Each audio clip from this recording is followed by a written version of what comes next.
قربانی میں غلطی اور آمد برابر ہے.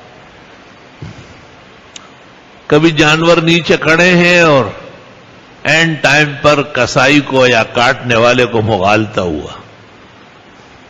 فقہاء نے لکھا ہے کہ چونکہ نیت سب کی قربانی کی ہے تو یہ اپنے جانور اس کو پیش کرے اور اس کا اس نے کاٹ دیا، قربانی ہو جائے گی. قربانی میں جس طرح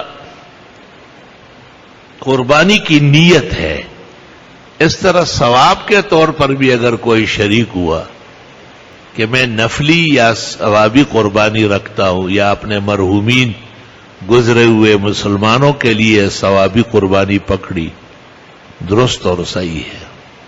کہ میں نفلی یا ثوابی قربانی رکھتا ہوں یا اپنے مرحومین گزرے ہوئے مسلمانوں کے لیے ثوابی قربانی پکڑی، درست اور صحیح ہے.